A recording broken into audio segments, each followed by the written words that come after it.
G'day!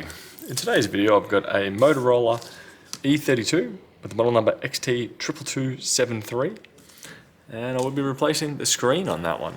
So I've had it heat up on my blue heat pad here. Now, let's get into it. Lift this off. I'm just going to pry the back up. Hopefully I can keep the adhesive as one piece. Right now, so far so good. Great.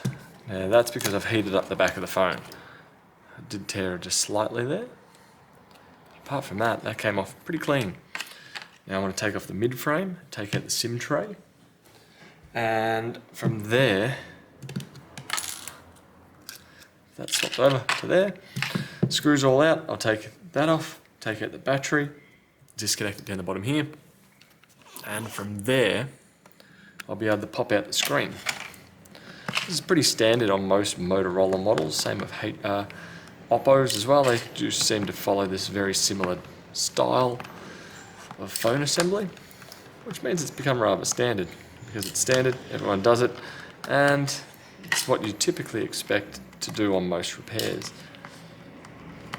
This one's a fairly budget Motorola, but the customer's fairly happy with the performance of it, and they also deem their information to be worth around 80 Australian dollars, which is how much it's going to cost them for this repair.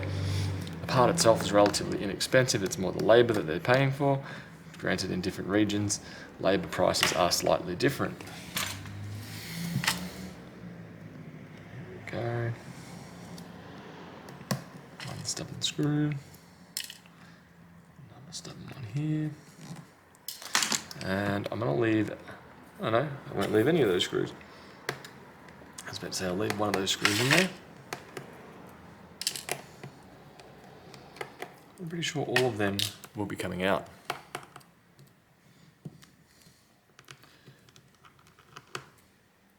I did just do a Xiaomi Redmi 13C, and its assembly and operations were extremely similar with this. Down to the flex cable running up the screen that connects the screen to the main board, also includes the charger connection. Now from here, I'll pop this in the side just here, like that. Start lifting it out. I think I may have just pressed the power button by accident. But like that, I can switch to a plastic pry tool and just slide around the phone, if it lets me.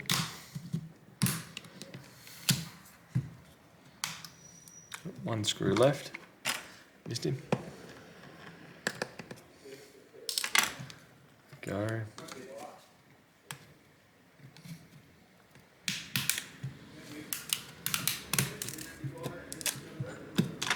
Fold it over and disconnect. There we go.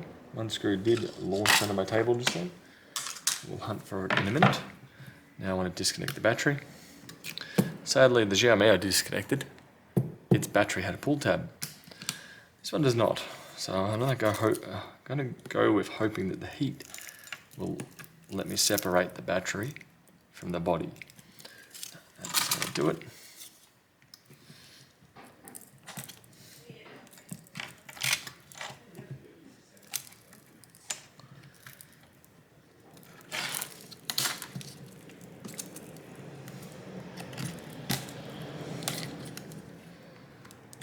There we go.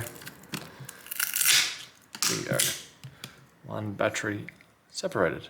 That's all looking pretty normal for a battery that's been stuck down. Now from here I should be able to pry this and then disconnect here. Fold that over.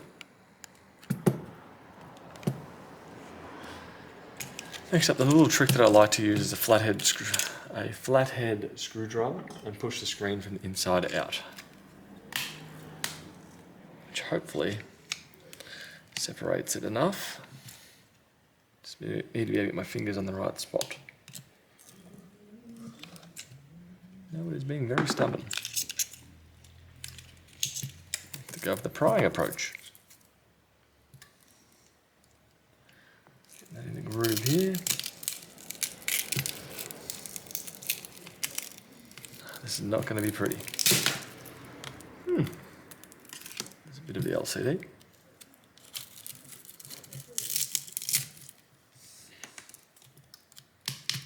There we go, now I'm behind it.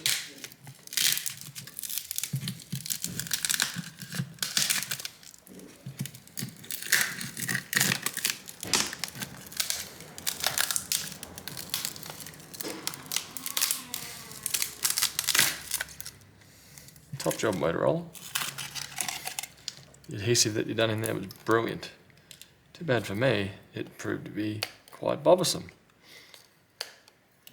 It's going to require a little bit of clean-up work to get this sorted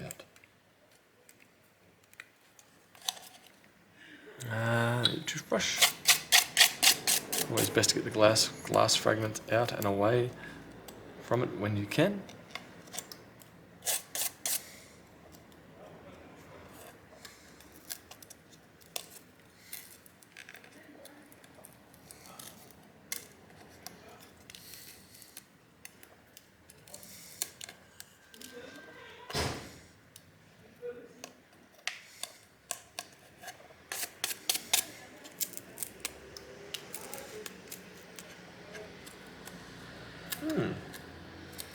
Definitely a very well stocked screen, that's for sure.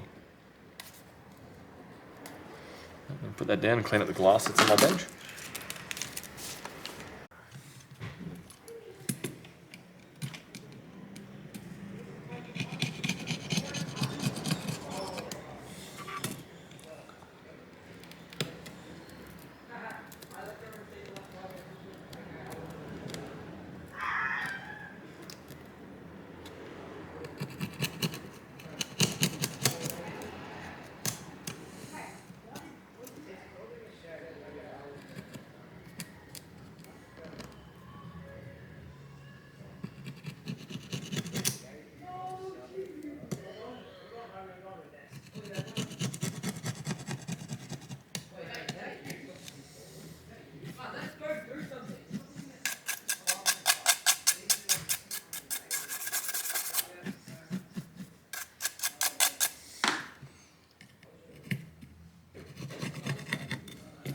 This way too.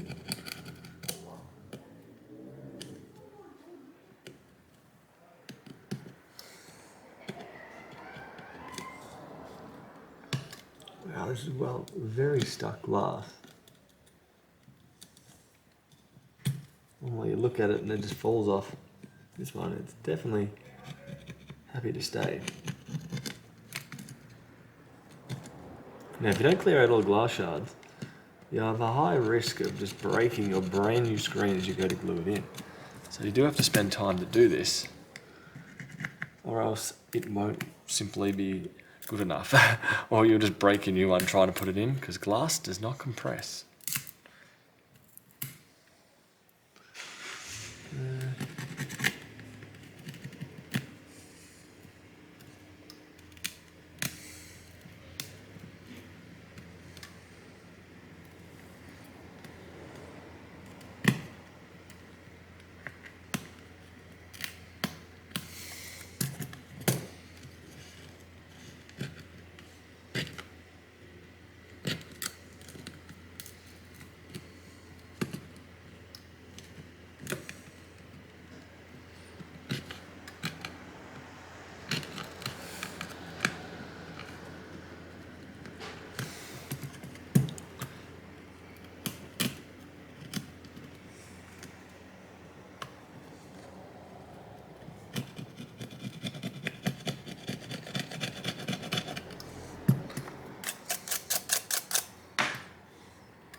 Now that's better. Go around it, brush everywhere.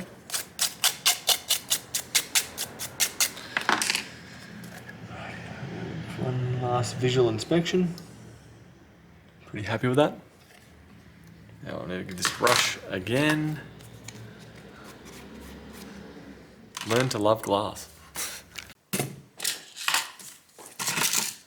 Now what I'm going to use is some B7000 frame adhesive, and I'm going to put put some on the inside down here, on the bottom, and I'm going to put some on the screen itself. Some along there. Fold this out of the way. Take that off. Take this one off. And apply some glue around here. Now I've got to be very careful at the top. Just got those sensors. Now the earpiece speaker, so I'm using very little glue along the top section of the phone. We're going along here, I'll just go back to my regular amount. Spread it around. There we go. Put the lid back on this.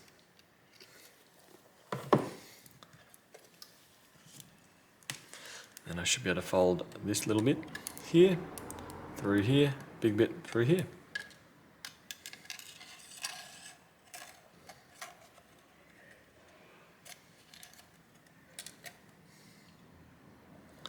And line it all up. Push it together. Hopefully, it should sit relatively easily in there. That's in. It's in, it's in. So right now I'm going to lay it down, push it down, and flick over and connect this bottom connector up. We'll take this off here. Put this one over the top, and then push down, should click into position. Then I just want to kind of feed it forward. I want to make this dot line up here and another dot line up here. And then I should get a nice fold on the cable. Kind of like that. It could be slightly better, but that's not bad. It's about where you want to get it as, yeah, about where you want to get to. Next up from here, we want to make sure that battery fits back in. So we'll grab the battery, fold it over. I like to connect it up first, just so I know where the battery can go to after. Pull it down slightly, push it up slightly. There we go. Now your battery, when you do put your battery in, it may disconnect your flex cable up here. So do be cautious of that, and if you get no display, do double check that after you've put your battery in.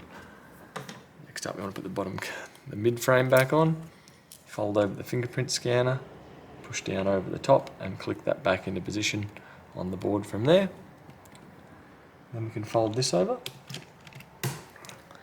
push down and make it click all around. Go. Click, click, click, click, click. And then, yep, that's clicked in there, it's clicked in here. And now it's a matter of putting all those screws back in. So proceed and put all those screws in now. Then we put the back cover on.